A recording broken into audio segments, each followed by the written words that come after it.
guys, and welcome back to my channel. So for today's video, I want to sit down and talk about relationships, marriage, and keys to having a successful and lasting relationship. I know all of us go through hard times in relationships. I know me and Ryan personally have gone through a lot, and we've learned a lot together as a couple. I have some key points and some resources and everything like that to share with you guys.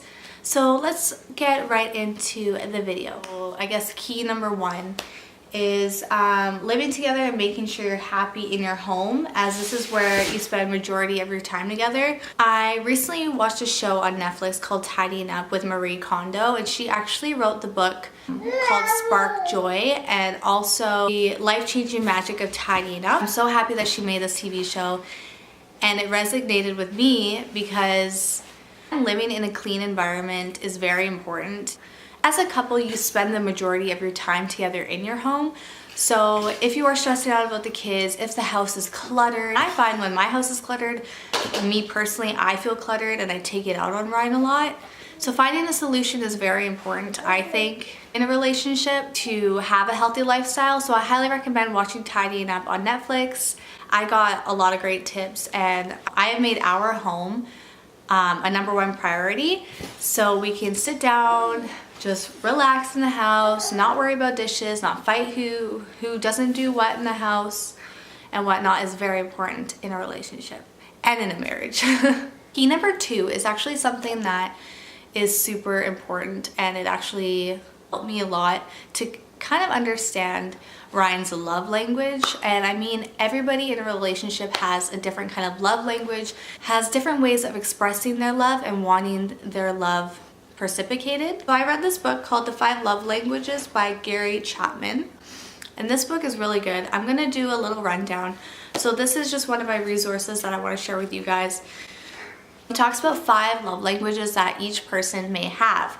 So number 1 is words of affirmation. Number 2 is quality time. Number 3 is receiving gifts. Number 4 is acts of service. And number 5 is physical touch. So for my personal experience with this, when I read this, I was like, whoa, like this is so true. So me and Ryan actually speak 2 different love languages, and let me explain. So words of affirmation is one of Ryan's love languages, and it's something I am polar opposite of. So I feel like I have more of a love language of like I want quality time with that person, or I want acts of service from that person. So it's the way I like him to show his dedication and his love to me. Maybe that's through helping me around the house without asking, being spontaneous, and maybe taking me out on a date because he sees how hard I've been working, and where he wants me to show him love, going up to him and giving him hugs and kisses and just saying like, I appreciate you, like thank you for doing this, thank you for doing that. Using my words, and like for me, using my words is hard for me because like I'd rather just show him, Our relationship, it can be challenging because we both do speak different love languages. Every individual will have a different love language. So maybe just kind of sit down and kind of figure out like what kind of love language you speak, or what kind of love language your spouse speaks. And then in the book it says, if you're unsure, ask yourself these 3 questions. So I'm just going to read these out to you guys really quickly if you guys aren't sure.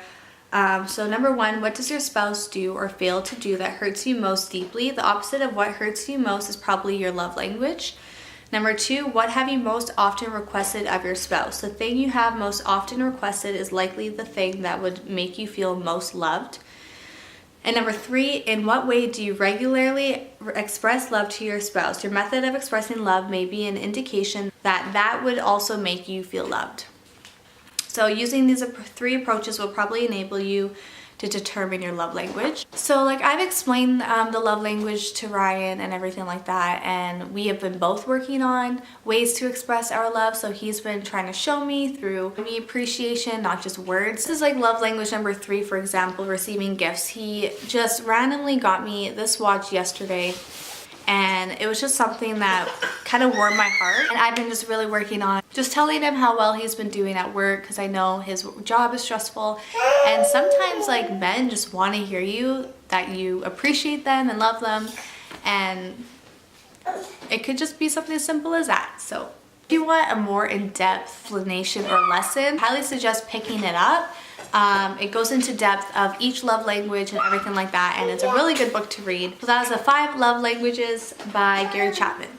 So key number 3, cannot make someone else happy unless you are happy as an individual in your own life. And this is something that took me a long time because I used to rely on Ryan for my own happiness. By fixing that, I really just looked deep into myself and tried to figure out what sparked joy in my own life. As a stay-at-home mom, I almost felt jealous and kind of resented Ryan for having his career, and I was jealous and kind of upset that I wasn't able to have it. So I just didn't really care about things in my own life that kind of made me happy and kind of made my own routine and everything like that. It took me, honestly, probably good 2 years to figure out kind of a routine for myself and personal things that I liked other than, my job that I don't have. For me, I'm at home all the time, so kind of what changed for me is I started planning out my days, kind of giving myself a routine, and started reading books and going out and kind of just doing my own errands and stuff like that. Whether you can find your career or not, there's always ways to find happiness day to day, other than, being a mother, of course. I feel like it will make your love life much stronger, happy with what you have and where you are in your current life. Go on, night-night. All right, where was I? All right, so key number 4 is to give each other space and allow for you guys to have time by yourselves. So this kind of ties in with key number 3. So at first in a relationship, you probably want to be with your spouse 24/7, non-stop, and that can cause a lot of tension and dependency on the other individual. When you aren't together doing something or alone or apart from each other, maybe feeling lost or almost not knowing what to do with yourself or your life, not happy because you depend so much on that other person for your happiness. And this happened to me with Ryan, and I mean, it still does. Honestly, I love being with my husband. I love spending time with him. He's my best friend, so I really had to kind of, step away, make time for friends, make time for myself. I think that is super important, and I really think that everyone should keep that in mind in a relationship. And it will also make you probably miss your individual more and appreciate them more.